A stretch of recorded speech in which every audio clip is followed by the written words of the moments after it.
a choice right now, between fear and love. It's just a rock. Out of the dark night of ignorance and into the shining light of truth.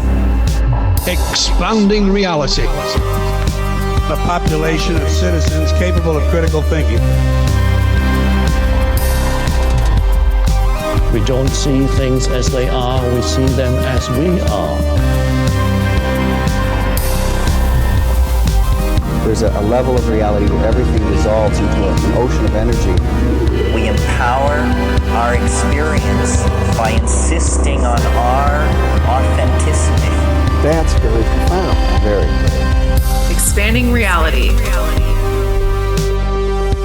Welcome to Expanding Reality. I am your host, Brandon Thomas. On this incredibly cool episode, Mary Buckingham joins us. She is the guide for universal awareness. I'm going to keep this intro very short so we can get right to this incredibly cool conversation. So all the ways to find her, check her out in the show notes, guys. All the way to find us, check it out as well. New t-shirts, all the good stuff, Expansive Insider, blah, blah, blah. Without any further ado, let's get to this incredibly amazing conversation with Mary Buckingham.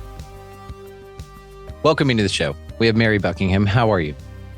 Really good. Yeah, right. This is going to be so great. I'm so excited. So shout out Ryan Sprague. Of course, he is the one that connected us. Love you, Ryan. Your episode will be linked down below. That's what you get. You get a link credit for connecting me with this amazing young woman. Something about Mary on Instagram, but all the ways, of course, to find you will be located down in the show notes. You've already told me how you're doing, and that is exceptionally awesome. And thank you for that. If you don't mind, do you mind just introducing yourself to my audience, please? Yes, I am Mary calling in from California. I channel full time and I also facilitate breath work. And otherwise, I'm just one with all of you. And it's pretty simple. I'm just excited to be here and just see where this conversation is going to take us.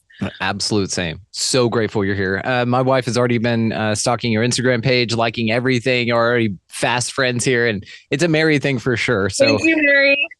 Shout out my beautiful goddess wife, Mary.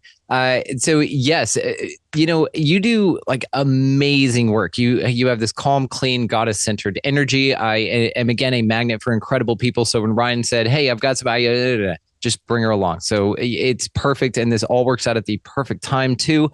So you facilitate some incredible things for folks, and you and I are on a similar mission here to give people back to themselves. So let me ask you this first, straight out the gate here. What got you into that understanding with yourself, that you were here to empower others?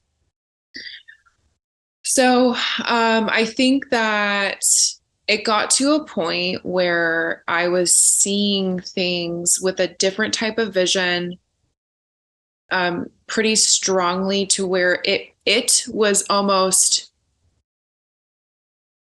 directing my path, if that makes sense. So it was like there were all of these information I call like the chakra centers, and even like parts of our brain, our receptor centers, and the guides and beings that I work with,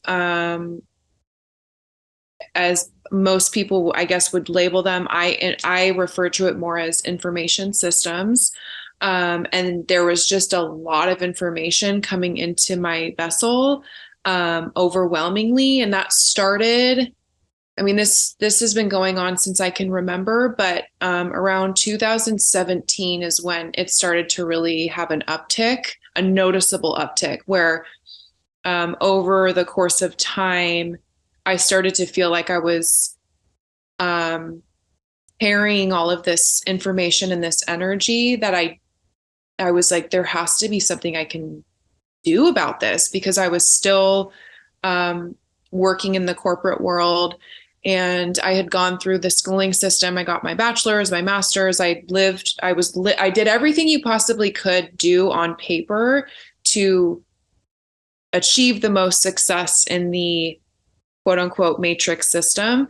And I was getting incredibly sick emotionally, mentally, spiritually, and physically.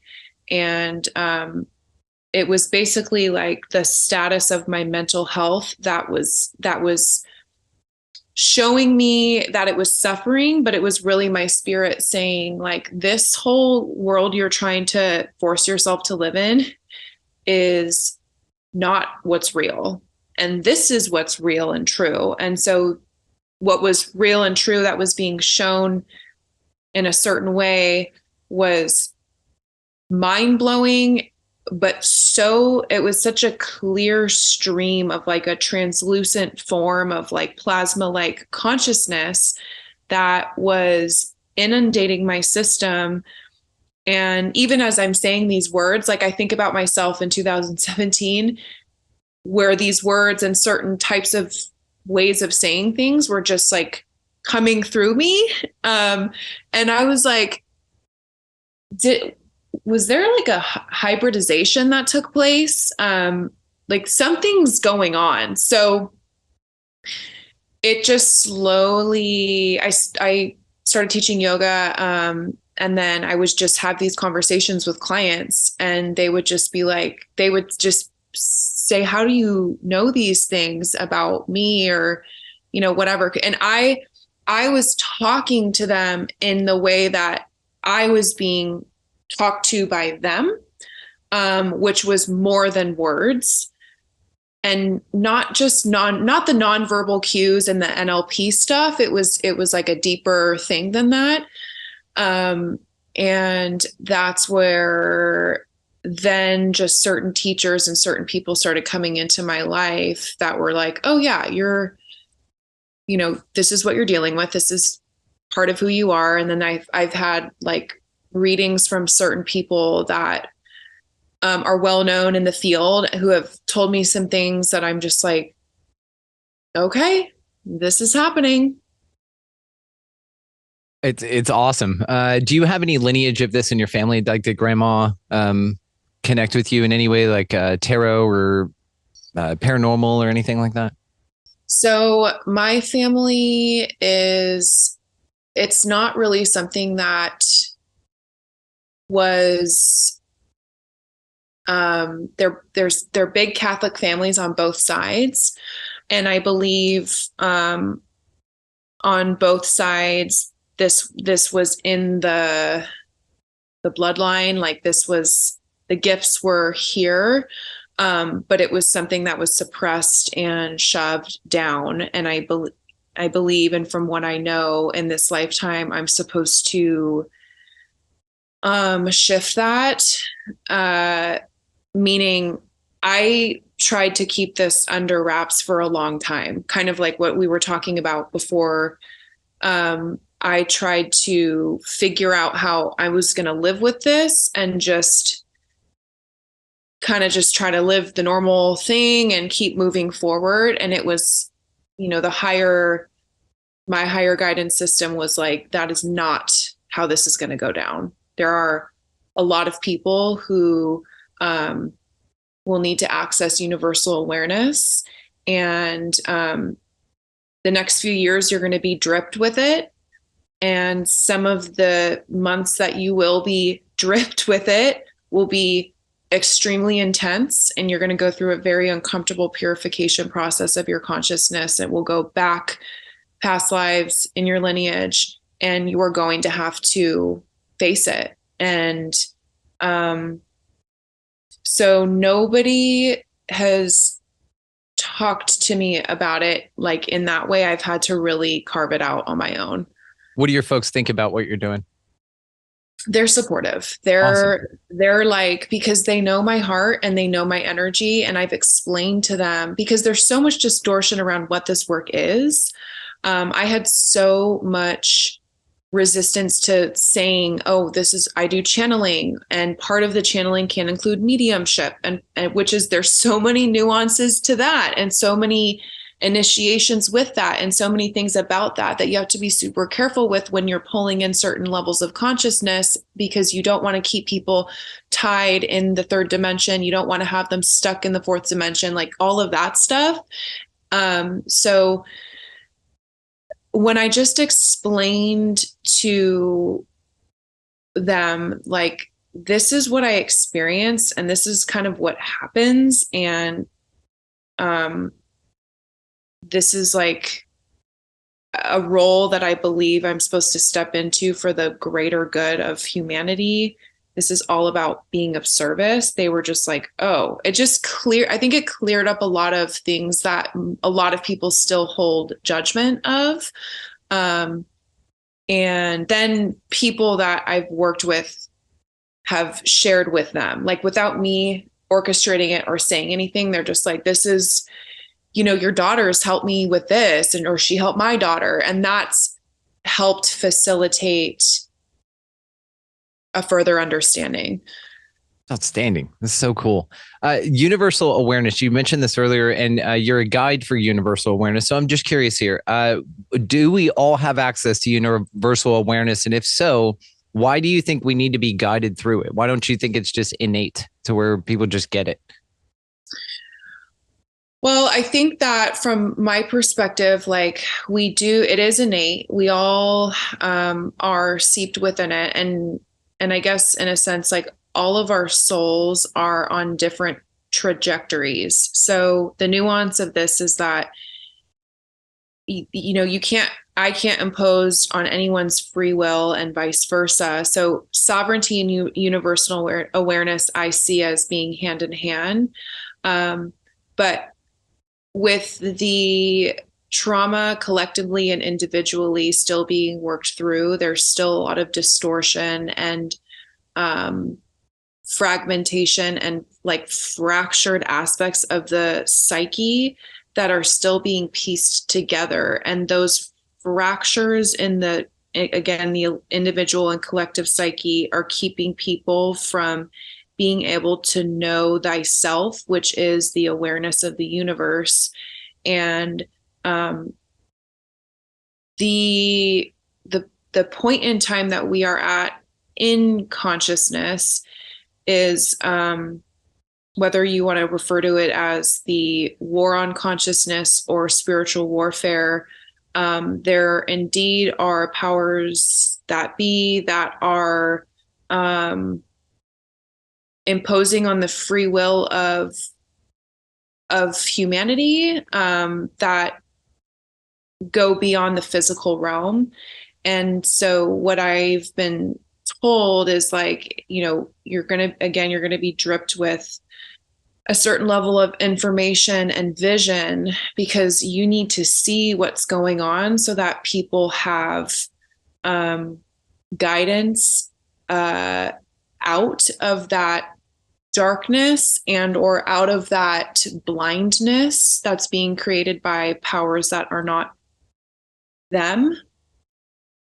So if we can all get to know what our free will is and where it is within our bodily system, because it is an energy. And I feel like people, whether it's their childhood attachments, their trauma, their addictions, their distracting lifestyle, their toxic lifestyle, whatever, all of those things actually pull people away from knowing and hearing their free will, which it's like it stands right next to your soul. Like your soul's here, and then your free will is like the string that pulls you into the ether. And I feel like a lot of people are being blinded from seeing that A, they have a free will, B, they're sovereign, and C, they have an awareness of the universe that lies within them where they can access supernatural abilities and or intelligence that is being like capped off. So in sessions, it's not like someone comes in and it's like, okay, we're going to get you to tap into universal awareness. It's more like soul alignment sessions. Like if you can think about the different subtle bodies, and then there's almost like a chiropractic, like click, click, click. It's a great way to explain it. And once they kind of start to see things that have been placed in their field.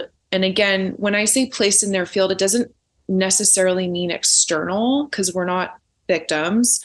But in the way that we see things in the third dimension, it can appear to be external.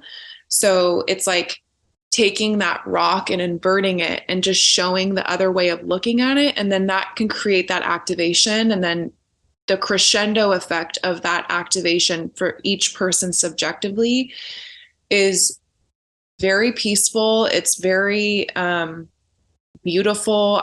It's rare that there's an experience, not rare, if not at all, that there's an experience where someone freaks out or gets scared. I'd say people come in with the energy of being scared or freaked out. And that actually is sometimes the beginning part of the session where that energy has to be cleared, because it's just a projection overlay. Yeah, it gets in the way. It anchors them to this thing that's not the reason they're there to see you anyway, right? They need to get past that to get to the dope shit. So you spoke of these different energetic bodies, and this is something that I've considered quite a bit. And this idea of alignments, we like to think, or I like to think rather, I'll just speak for myself here, that everything above what we can expect, let's say above these higher bodies, are in alignment. So my question is do you think that we are the missing link here? We're the pendulum swinging at the bottom that's out of alignment, that this needs to be in alignment, that everything else is just waiting for us and ready to go? Or do you think that there's so many levels to this that, we have a higher soul that's also going through lessons and learning things that affects us?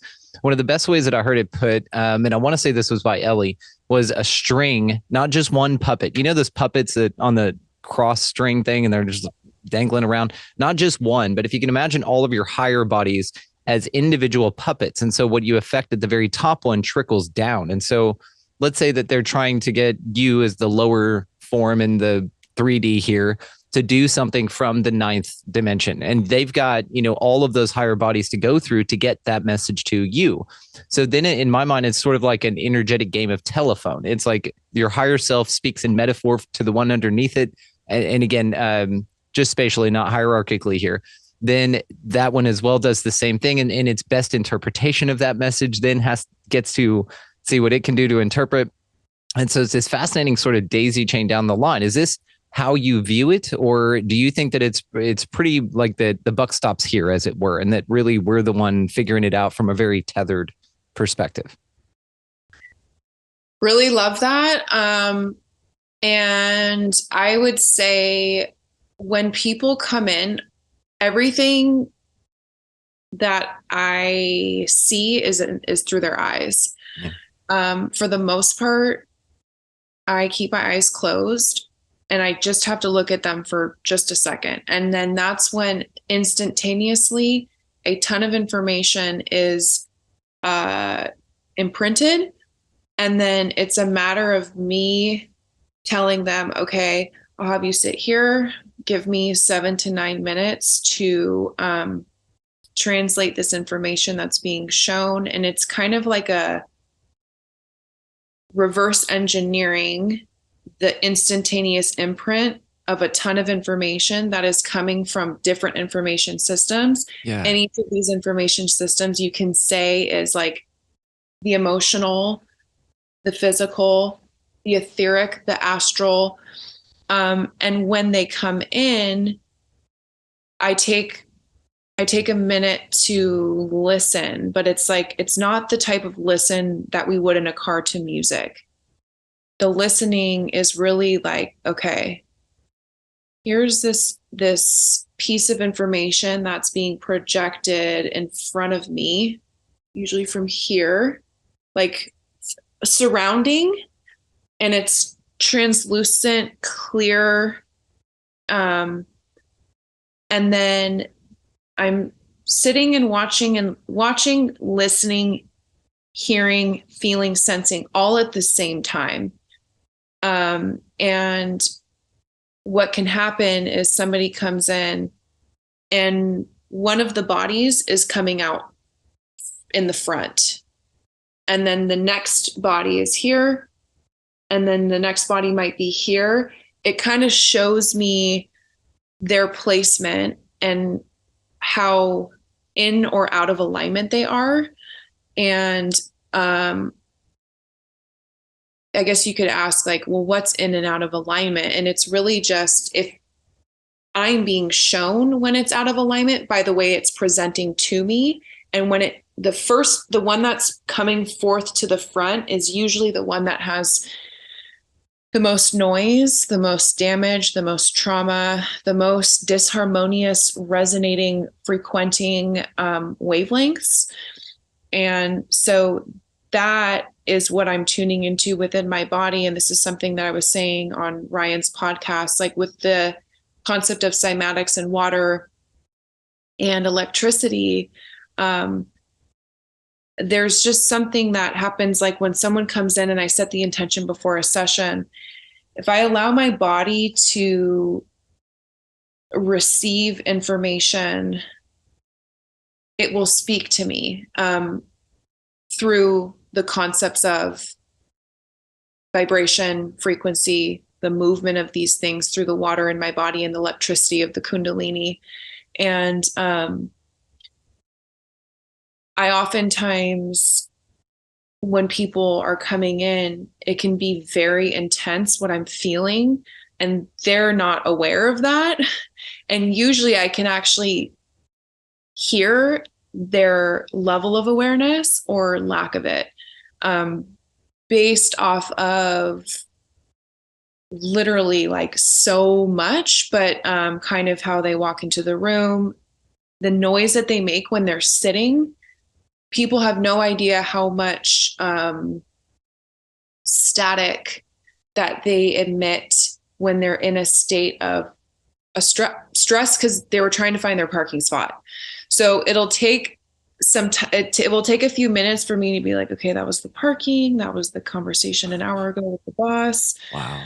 The dad a week ago. Like, and my hands will sometimes go like this because it's just like, for my body, a way to kind of stay grounded, but also sort of like move the information. So I'm like, okay, move past that, move past that, move past that. And then a line of like the female lineage will show up because there's been enough room for like the laser point awareness to move through like the static and then see, okay, here's the etheric body and here's what's going on here. And this is the thing that's pulling on her large intestine.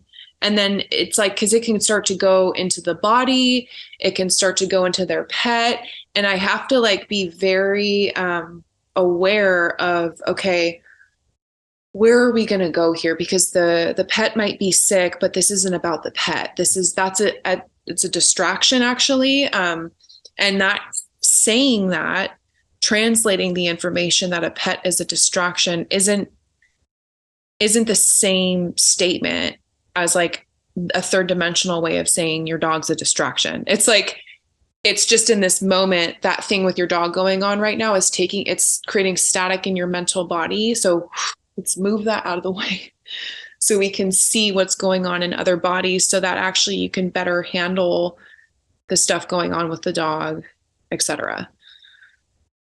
Absolutely fascinating. Absolutely fascinating. Do you feel sensations like in your own physical body that then will tell you, like, let's say just for a specific example, do you feel something on your right elbow where you're like, ooh, my weenus has got this little tingle to it. And I know that means that you have dad trauma because it's on that side of my body. It's this part of my body. Do you feel physical sensations where you can then determine what's going on in that way? Yes. And it's another thing that's very layered. So there's more surface sensations like the chills, wind isn't even the right word, but a certain waft of energy that will move in certain parts of my field. And then there's constriction in the muscular body. So sometimes I'll notice that my body's starting to go like this because constricting and tensing because the individual is not processing anger and rage, which is a very, very common one. grief and sadness sometimes can constrict my lungs so much so that it's hard for me to breathe. And I don't have asthmatic lungs, but there have been sessions where I have felt called to, I've reached out to people who have inhalers and I've asked them, I think I need to use your inhaler because of how heavy the density of grief weighs on the energetic bodies, which is why when we tune into a higher awareness of the universe, it does require our body to shed certain layers of densities in a certain way so that we can actually feel and see the amount of energetic density that we're carrying. And that was one of the things that years ago I was like, oh my gosh, people aren't aware that they're carrying like a car on their back just because they have a subconscious belief that they have to be a martyr in this lifetime. And again, this is where like the free will, the soul's path kind of thing is where I always say to people, this might be what I'm seeing. However, it's neither right nor wrong. It's just a reflection of what's being seen by somebody who can see it. And it doesn't mean you necessarily have to do anything about it. But typically when people hear, oh, is that why it feels like there's a golf ball in my gallbladder? Is that why? Because that's the other thing is in my liver and gallbladder region, it will feel like it's calcifying or like a golf ball will start to form. And usually my body will start to do these things and then I'll ask it. And it might be while somebody's talking to me, what is this? What's going on in her body and why is this happening? And then it will flash an image of an instant when she was 4 years old and she was grabbing the bottom of her mom's skirt, looking up at her mom with this terrified face. And then it's like, oh, she got caught in shock and paralysis because her mom was screaming at her dad because the dad was alcoholic and he was abandoning her mom. And it rushed through her system. And this child was 4 years old and her bodily system was wide open. And she was still like a transmitter for her mom's trauma because during her, when she was in her mother's womb, her mother was never grounded. Her mother had not processed or dealt with her own trauma. So they were they can still be bonded and enmeshed in that traumatic way. So that's where then the person's like, oh my gosh, so I have to like clear this energy with my mom because I still feel this stuff with her all the time. And we talk 3 times a day and there's this enmeshed relationship. And I'm like, yeah. And it's not because it's more of these things that unconsciously tie to you guys that you can clear. And I think that everybody can access this type of stuff for themselves. So usually in the sessions when they come in, when I'm talking to these aspects of them or bringing forth a memory that I'm seeing, it will kind of like, if you can imagine a blanket with dust on it, it kind of goes like this, and then the dust kind of flies. But there's a point of levity in like the organs and the mind and the emotions. And the person's like, oh, I want that again. And then the dust kind of settles, but they know, oh, I know what it feels to feel lighter or have that point of letting go. I have a little bit more of a direction on where I need to move. So an incredible way to explain this, Mary. Incredible. God, it's so visual. And that's what I wanted to ask you too. Synesthesia, people that can like see sound and smell colors and stuff like that. Are you able to do this? Like, what does the color pink smell like to you? So I can't smell colors, but I can see sound. Okay, explain, because this is fascinating. So it's the same, and this is why I asked, because it's the same sort of thing you're doing here. And if we want to get real deep, it's all connected. We know that, but on a more connected level, sound, vibration, healing, all of this ties into the very fabric of reality. So it's fascinating that you're able to pick these things up and really have a visual reference for things that most folks only use that faculty for one thing. But so you're able to combine sound and color, but does the sound trigger a color, or like, how does this work? Just please explain it. I'm fascinated. Yeah, really good questions. It's so nice when people are tracking the nuances, because these are like wonderful questions.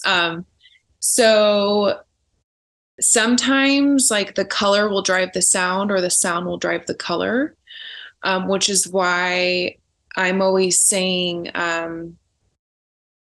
like the intelligence of the things that are beyond the third dimension are so beautiful and ornate and detailed and delicate and subtle.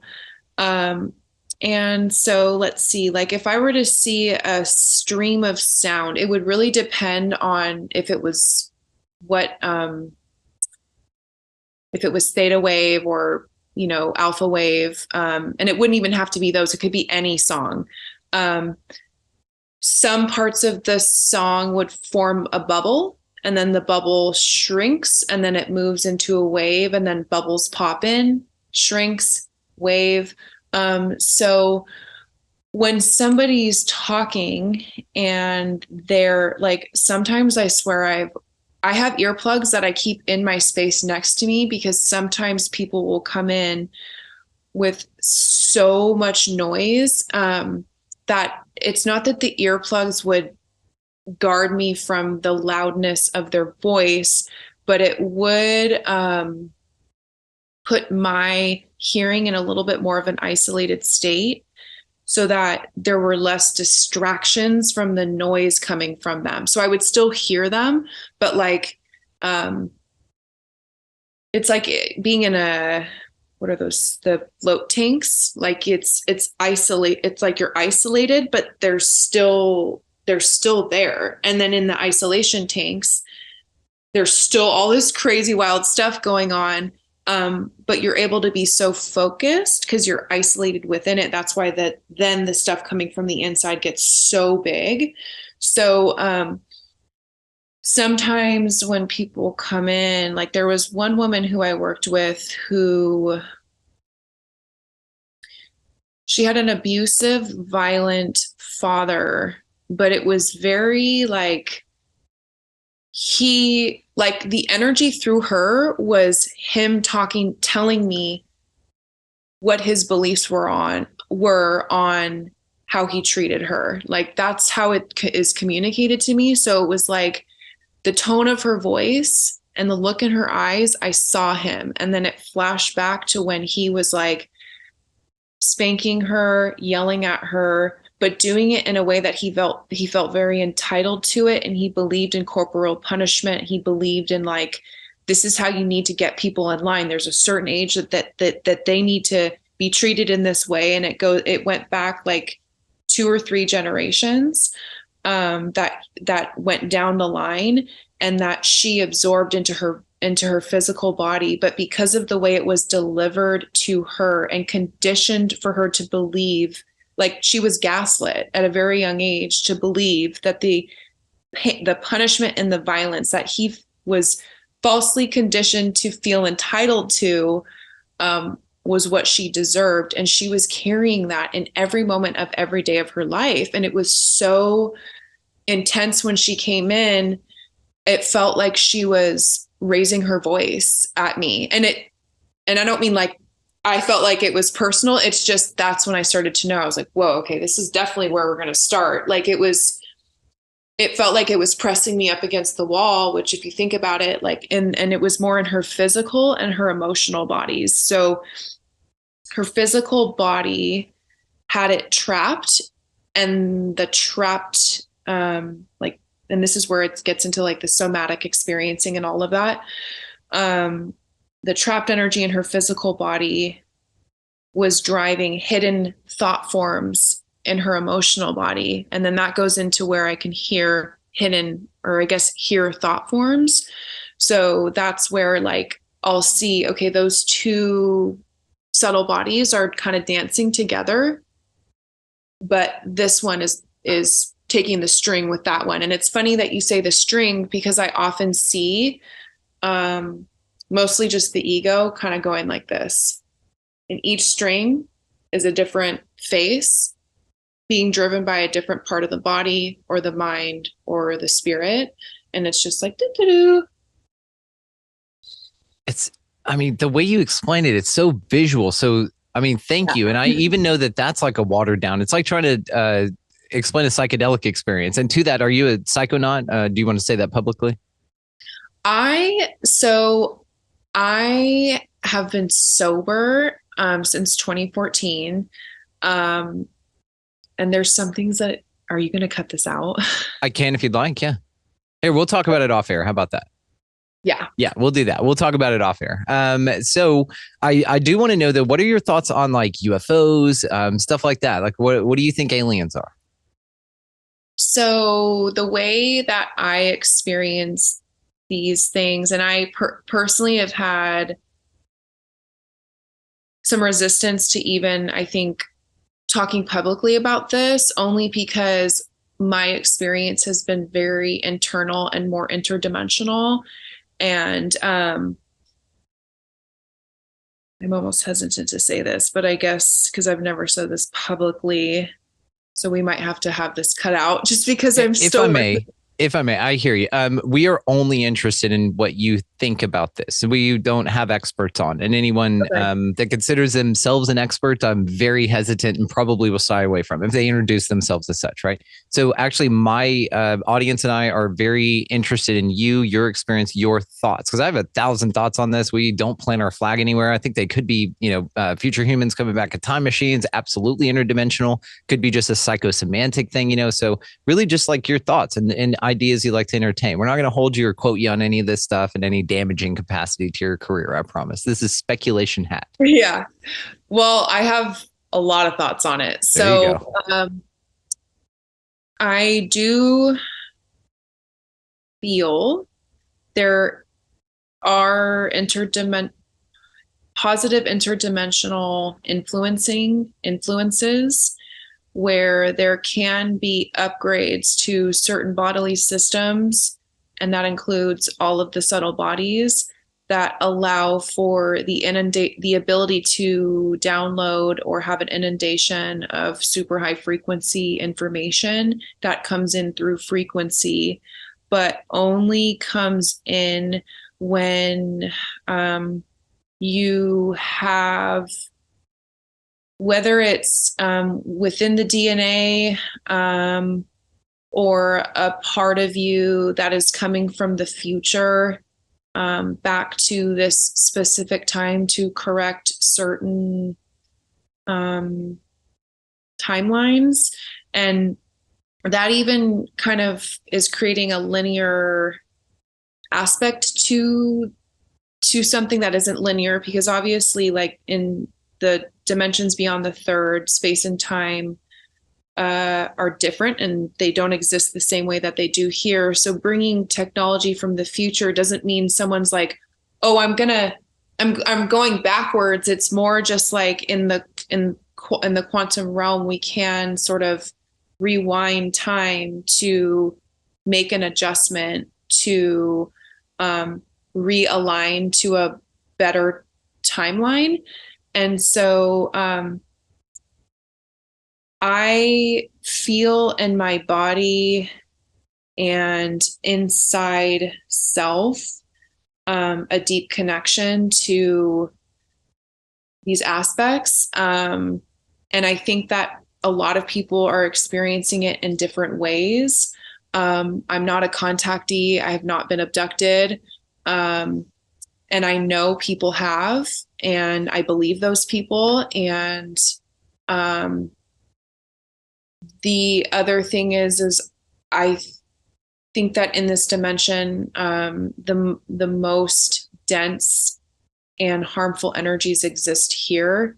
I think that what we've been shown and programmed with about these beings has been very distorted. And even with this new phase that we're moving into, another thing is just like, it's just more impetus for people to really, again, tune into this awareness of universal energy, interpersonally, so that when there are a bunch of things coming into our face, into like the interface of the third dimension, we will know viscerally within our body what is of truth and what is of high vibration and what is not, because then there's like the intelligence of artifice, which is like mimicking that which is of like a more plasma like intelligence, that if we aren't attuned to the subtle bodies and to our internal awareness, we will be fooled by things that are master puppeting. Bright and shiny, right? And the dangling little keys in front of you. It's bright and shiny and keeps our attention. That makes sense. Yeah. It made total sense. And that's why it actually led me to a question about hybrid. So, what we hear a lot of these folks, and I'm with you. Now, I don't know if that's what happened, but I believe that something happened to them. And I believe that what happened to the folks made a massive impact on them, because similar things, psychedelic experiences, near-death experiences, all of those things have a similar energy to them as the contact phenomena does. So, where we are now with it, I think for the most part is even paranormal, any of the stuff, the UFO, the freaky woo-woo, as we call it. It feels that it's all connected in some way. And even the psychedelic experiences we have access to, I've met some entities there that some people describe as the same way that scooped them up in a UFO and took them for a ride. So it's like these different ways of interfacing with something extraordinary here. But again, at a level, we're also aware of the understanding of unity consciousness, meaning it's all you. So that leads me to kind of that question about like hybrids and stuff. So whenever people get scooped up, they're told, or we're told that they experience something physical happening to them, sort of like an operation. It's like the best way to sort of relate it here. I sort of look at it as like tagging a wild animal or something like that. It's very methodical. It seems very, yeah, okay, cool. But also they make you feel that it's very connected, right? Or some people report this. So it's this interesting integration, but whenever they go through that, again, it's a very physical experience. And people say that they come back and they had heart issues, but now they don't because they worked on their heart a little bit. Now, do you think this is more of a energetic body thing, like similar to what you do? They can see it and basically either have a technology, which perhaps consciousness, all technology at some level is just consciousness. So maybe it's done that way. Maybe this is you in a higher dimension performing the same type of thing. It's just we're pretty restricted here. Or let me put it this way. We're told that we're restricted here, and it's done a great job of convincing us of that. I think that both components of those thoughts are in truth, and they're both like really valid ways of looking at concepts that are related. So meaning a higher aspect of a certain part of self, possibly coming from future, bringing in a timeline that they've hybridized with, therefore upgrading the light body in this current lifetime to then make sure that in the future timeline that they're coming back to make sure that they arrive at that future point. Dude, totally. And then also the other thing that you said, where there's also the pods that people are a part of, that depending on the soul, like if it's a younger soul, or not even younger, it could just more mean your soul has this timeline it's going to play out, and we are going to assist you at this specific time with this light body upgrade. And I say light body, that just being one component of what could be upgraded, but it's like there can be teams of support, and or one large, really advanced oversoul that extends really high up to like a father mother energy that is streaming through like millions of souls. There's so many different ways of. I love it. It's so fascinating because this is the head trip, right? This is where you start going, hang on. So if they're me, because I'm into the sovereignty thing like you, I'm very into that you get to choose what happens here. Now, we're told that you are choosing this right at a level, which again, I'm a little sus in my mind, but that's just how I'm wired, I guess.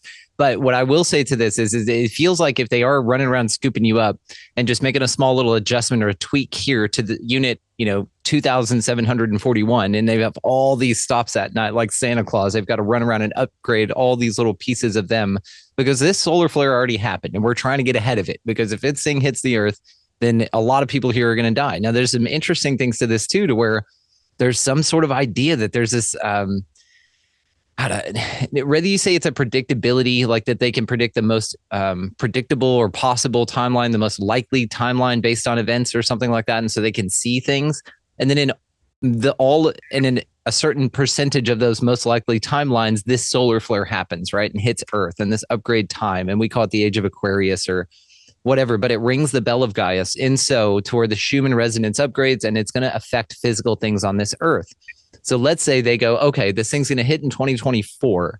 What if we go in 2019, let's say, and say that there's some horrible virus that's coming and that it's here and that a bunch of you are going to die for no reason. And that also you should take this thing. And if you don't, you're going to die, but you can probably also die for no reason. But they were all going to die anyway. But the thing about it is they have to put something out like a virus, let's say, and say that everyone's dying from that or being injured or ill-affected or this upgrade perhaps, and that some folks can't go. And so they're choosing to check out at this time, all these ideas, right? And so it's this like idea of like, is it this time period thing? And they're just running around making all these little upgrades to us.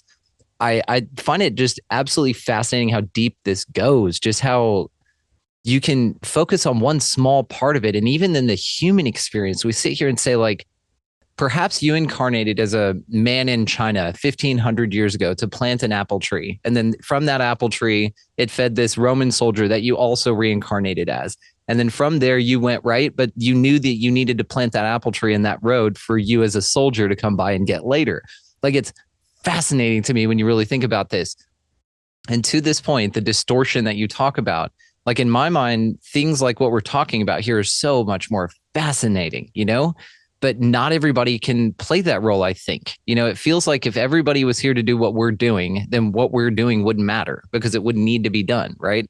So it's like this idea of you've got to have players on the other team, which is really just an illusion of another team. It's all you, but you have to think it's another team to have the experience. It's like you get a group of friends together to go play laser tag, and then you divide the group in half and now you're versus each other. Now or it's every man for himself kind of thing on the team, but you all ride home together and you go to lunch together, stuff like that. So it's a group, but in that moment you're separated. But again, it's this deep, amazing, beautiful symphony. And it's so interesting to me how folks can get so distracted with the distortion here and not see it as a big picture, as a huge thing. Yes. And I love exactly where you're going because like, as you were talking, it was like, I think when things started to shift for me, I had parts of my lower self, whatever, like earthbound attachment that actually was externally conditioned, again, then creating victim mindset. But that, like, looking at all of that and being like, wait, I've been living in victim mentality for this long, but this happened. I am the victim. But no, you're not, because that was placed, like that whole thing. Yeah. And feeling like your spirit's like, you need to look at this now. Like that's how it's felt for like now.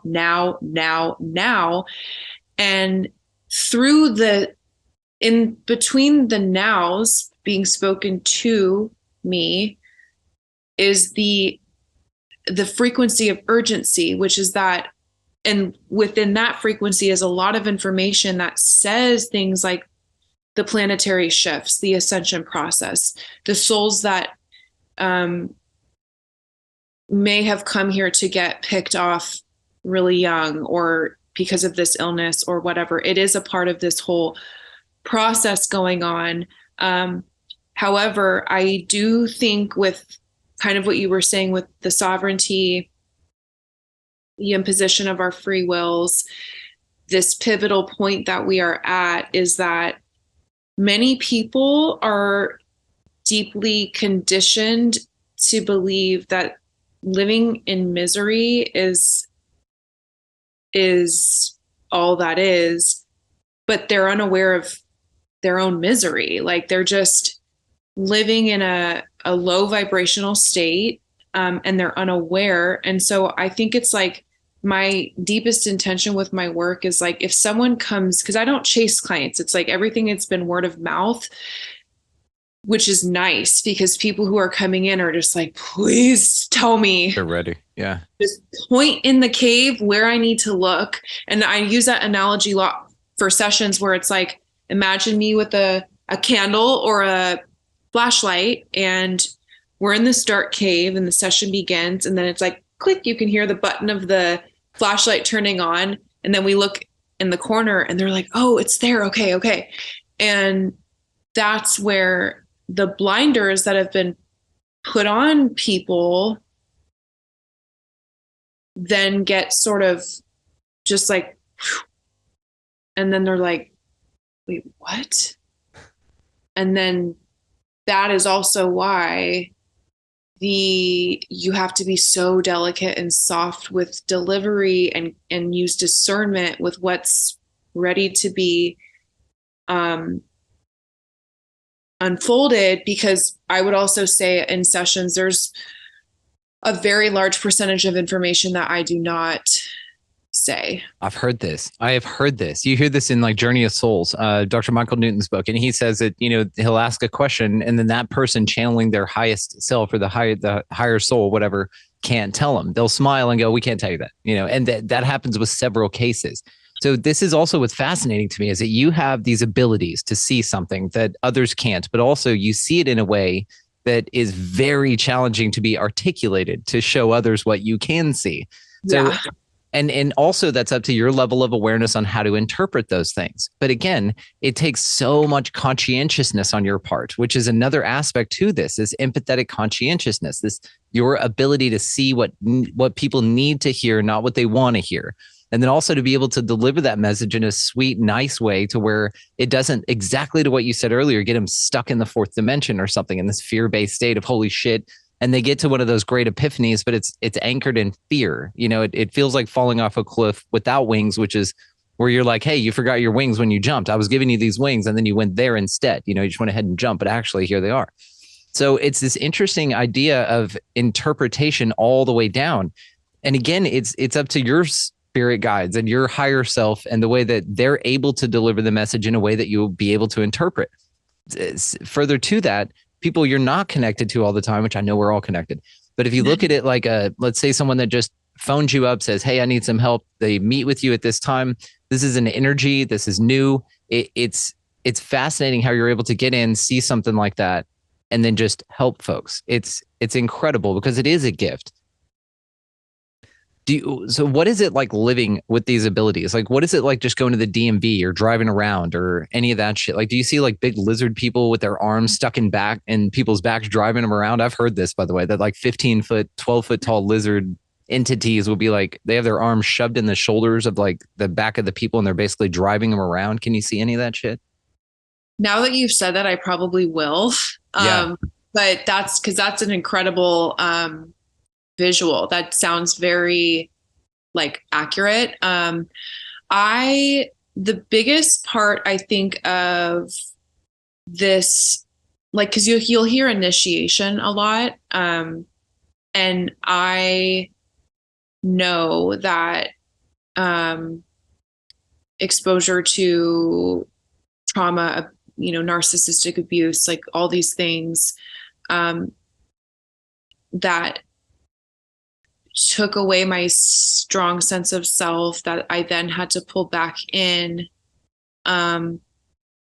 led to the next thing where when the abilities turn on, I always felt like my moral compass and like integrity was very on point. And I attribute that to my parents, like just very beautifully heart-centered, compassionate, empathetic, and highly moral beings that I felt was inborn. Like I felt like this level of compassion in my heart was something that I thought we all were attuned to and had, until I was going through the experiences of like moths to a flame, where you're in this third dimensional reality, and there's some really voracious and sadistic and disconnected from source beings that see the sweet nectarine of the spirit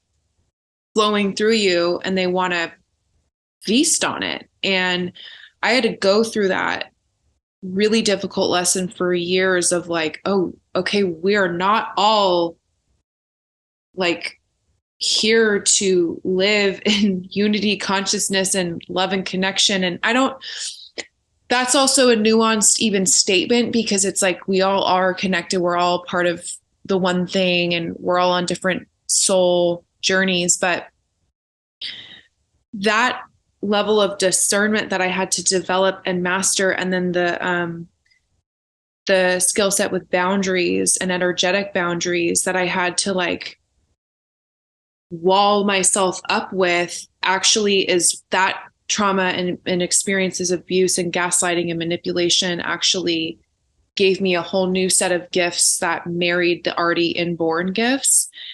And that's where, because people can be coming in with interdimensional influencing going on within them that they're not even aware of. And that can, I don't want to say infiltrate, but like I can feel it when it's in the room, and I will usually call it out. And how I call it out is by letting the individual know how a certain type of energy is affecting their life, and how it's looking and feeling and sounding, and how it can come out in certain words and in certain behaviors and actions in their life. And I say, if you can purge this from your system, you will no longer be puppeted by this negative entity energy. I also know that there's, like, I've done this before, and because sometimes, like, the things that come out of my mouth, even now or in sessions, like, I'm not attached to it. It's like it's being said, and I'm like listening to it as I'm saying it. And I allow it to be said in the cleanest possible way. And I know when it's clean, because I'm going to see it, and I'm going to feel it, and I'm going to hear it, and I'm going to have the colors and the sound. And if it's not fully dialed, like a really well-produced song, then I'm not going to be okay with it. It's because I don't want to say suffer the consequences, but the law of cause and effect, there are laws, natural laws of the universe, that also there was an initiation process with that, of knowing, like, all the words by which we speak, all the thoughts by which we think, all the things by which we eat, all the things by which we consume, which is why it's so, like, ironic, coming into the field through Ryan, who's like very deeply in the psychedelic space, which I'm such a supporter of, like, for everybody.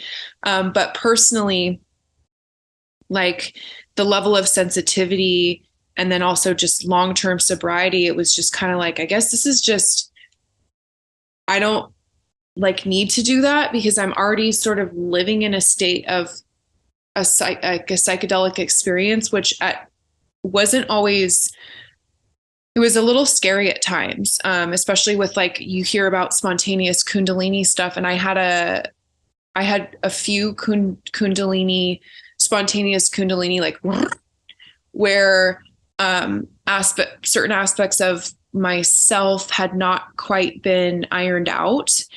And so you get these things, sort of all of these different levels of consciousness within these different energy centers blasted open. You're going to become super aware of, like, what isn't being dealt with. And I didn't have anything to distract me from it. And I was like, am I being tortured? Like, but it was just part of the process. Well, you describe an ayahuasca experience. I mean, this is the whole goal of it, is to be a super flashlight. And that was the thing after mine that I experienced, is I have no bullshit with myself whatsoever, like at all. I cannot bullshit myself. That was the gift, honestly. And that's what it's all about, right?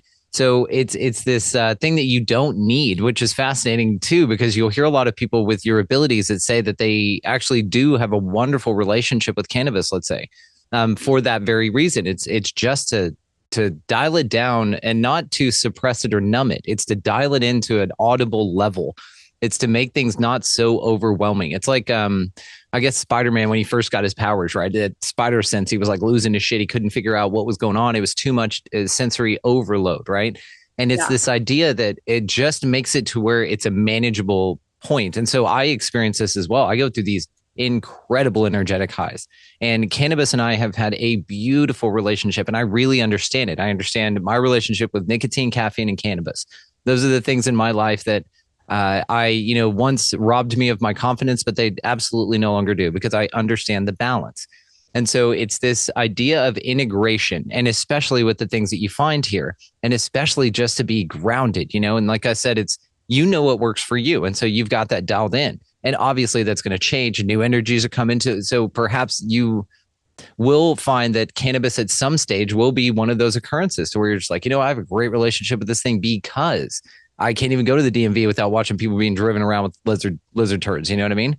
It may be one of those things to where it's an aid, not a deterrent or something that's negative, or dulls you to the point where you don't feel fully you. And in fact, that's the whole game here, right? There's chemical imbalances, there's mental challenges, and all of this is part of it. But if you can find the right combination of what works for you, do that. And that's why people like Ryan are out here. That's why you're out here also saying that, hey, I'm experiencing this as well, but here's how I not deal with it, thrive with it. And that's the thing, we're not out here giving symptom fixers. We're out here to do the real work, which is what we're doing. And it's intense, and it's all like a psychedelic experience anyway. So you don't need psychedelics to do it. It's just fascinating that folks have the ability to connect with themselves and the higher realms, if we want to call it that, in so many different ways. Just walking out in nature will do this, So it doesn't take a relationship with any sort of substance, and especially plant medicine. But what you described is interesting, that it parallels my own personal experience as well as the experience I've heard of others. So again, it's just interesting that you're able just to drive around and do this stuff. And so how does I guess I didn't answer your question. No, you did. Yeah, but okay. Please, if you have more to add, please. Well, what I was going to say was there was a point where, and this was several years ago, where I was in these corporate jobs and like sitting next to people, and I was like, and not like literally doing that, because I was already hyper aware that it wasn't like, I didn't get super disheveled and have something. I was very like, I'm not losing my mind, but there's something going on, and I need to figure this out, because it's really intense. And that's really where like my mind just started going, and I started to go into this mode of focus. And I had been sober since 2014. And I will say sobriety, with alcohol, is if you want to like be a clear whistle and start to just bring, like, eliminating alcohol is really the thing that started to become very clear. After 3 years of being without it, your body just starts to develop, like, it starts to become lighter and more sensitive, and your brain gets clearer. But yeah, there were points where I would walk into like the grocery store, everywhere, where I was seeing the quantum field, the grid, and I would look at people, and in their aura would be like all types of colors that aren't the same as red, white, blue, green, red, or green, whatever. Like, colors in the quantum are different colors. They are laced with sound and vibration and all types of things. So it's just a different form. And I started to be like, okay, so, and the information was doing the work for me. It's more so just the human part of me needing to be like, you need to get really firm. And I already have like that, a little bit of I have a very intense warrior energy that I've had to work with because and sometimes the intensity can be a lot for people, but it's just me. But I've had to really hone that in when I go out in public and other spaces, because I'm like, I'm not fucking around here. Like, there's some stuff going on that like requires a certain level of anchoring and intensity to just one foot in front of the other to get some of my groceries and my coffee and my tea, and then I'm out of here. It's that whole cut wood, carry water thing. Yes. Yeah, we're all enlightened spiritual beings and we're all one. But dude, you still got to cut wood and carry water. You still got 3D shit you got to do here, get to do here. And that's the thing, is it's about that balance. It's about, having your heads up in the clouds and going nuts and talking about UFOs and experiencing these incredible, vivid colors. I know what you're talking about too. Again, psychedelic experience, my DMT experience, those colors you can't describe. You can't bring that information back with you. And it's this, it's just this fascinating tapestry here. And all conversations like this are showing me is that we have so much more to look forward to. And we have so many more things that are involved here. And that's what it really is. It's conversations like this shine more light in the cave, and we're mapping this environment together. And it's just so interesting that it keeps getting more interesting. I find that interesting. Yeah. So I wanted to ask you before we cut it here, and then we'll let you run. I'll give you the last word on this, but what are you looking forward to? Like, what gets you out of bed every morning? What just lights you up with joy? I also, just to jump in with this, like, I have a very interesting way of processing things. So even just simple questions like that, I'm like I have to like turn it around to see it for how simple of a question it is, because, you see into like the depths of things. The work that for me is like just keeping it simple, keeping it grounded. But definitely, I think really immersing myself into the sensations available in the Earth Library that are more the physical textures here. Because like our subconscious and our ego and these different aspects of our psyche all have different textures, but that's a different realm. And so really more of my work, especially because I'm trying to figure out my own grounding practices that work for me, because there's earthing and swimming in the ocean and stuff, but I'm like, I want to get more creative and specific. And a lot of it has been really looking forward to getting to the beach or getting to a hike every single day and listening to what the ocean and the sand and the wind and the sky and the sun has to say to me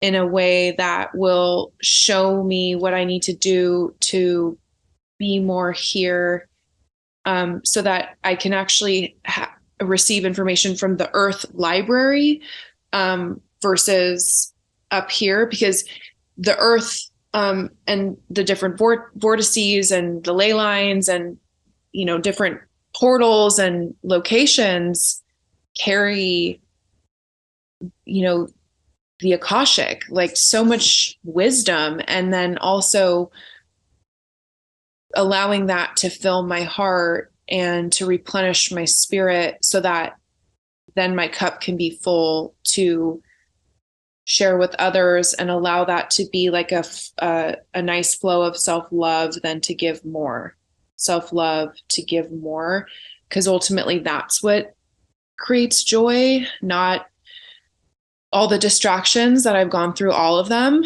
So I don't have an option to do that anymore because they don't even work. So I'm like, Can't bullshit yourself. It is. Yep. It's so interesting. Just again, the tapestry here, it's fascinating to me. And I was reminded of a quote when we were speaking of this, because one thing is, what I learned along my path, and we talked about the Paul revering phase that I went through in my fourth dimension reality wake up, just everybody wake up, things are not what they seem, whatever. There's this idea of a calling versus a responsibility. Do you find that you are responsible to wake people up here, even though you have a calling for it? Do you think that they're mutually exclusive? A really great question. I've asked myself this a lot, and what I get when I ask this is, and let me just drop in too, because I want to translate it correctly. It isn't that you're responsible, meaning me. It's that it's responsible is of the nature of human, of ego. It's a matter of the truth, the embodiment of the highest truth and the highest order, which is natural to you, which is what is supposed to be embodied for your highest level of peace, joy, and love. And as you continue to stand in that, it will reverberate and affect in the field in a way that you don't have to do anything by speaking, by action, by doing. It just is. So that always and I have to drop in and check in with that, because it's because when I do, I listen and I'm like, okay, because it's so deep, and then I have to write it down, because I'm just but it's because it takes the load off of that part of self that does maybe feel like I want to be validated, I want to be seen, and it's I want to feel special, and it's you are special, but we are all special. We are all one. And you are to show others that they are special and that we are all one through the embodiment of the highest truth, and to release the terminology of it's something that you're doing or responsible for. And then that's when the biggest thing that pushed me into this was it is in fact not about you. And I was oh, okay. Even though it is me and my body, but it isn't about, okay, I see what you're saying. It's a great awareness. It only leads to more, and it's beautiful, and it's a mind fuck all at the same time. Yeah. And we're here for all of it. Mary Buckingham, I can't thank you enough. We have a million bajillion more conversations to have, and I'm looking forward to every damn one of them. So thank you so much. This is awesome. All the ways, of course, to find you located down in the show notes, everyone. Thank you so much for having me. This was such a fun conversation. I forgot we were doing a podcast. Yeah, right. That's the goal. Literally. Yeah, that's how we get out of our own way. We just hang out and we get to enjoy each other. And you crushed, dude. This was outstanding. Absolutely outstanding. You're one of those people that you've quoted several things today that I've written down. That'll be sticky notes all around my studio here. And it's just one of these conversations where it just makes me see things differently, but it's more comforting to know that you're out here, and that you're doing this and that you're here with us. So just thank you for the healing that you've done to get to this level of service, because I know that that's a lot. But just I'm grateful, seriously, that you're here. Thank you. Thank you.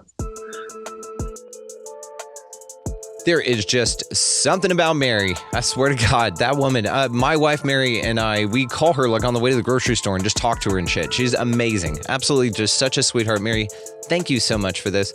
All the ways to find her, of course, guys, located down in the show notes. Just hit her up on Instagram. Send her a little message. Say, heard you on Expanding. Heard you're awesome. I'd like to call you on the way to the grocery store too. Something like that. And she'd probably do it. She's amazing. Anyway, check that show note for all the ways to find her, guys. As well, while y'all are down there, check out all of our resource links. We have Food Force Abundance, Opus, all of the great things, Manifestor's Guide, all the stuff to help you out. As well, if you've noticed this little black, if you've watched the video version of this episode and a couple back, wanted to tell you about the little black thing that looks like a remote control with a little blue light on it sitting in a really cool, quantum looking holder. That is the Wish Unit by Coherent Spaces, the World Integrity Space Harmonizer, or WISH as the acronym goes.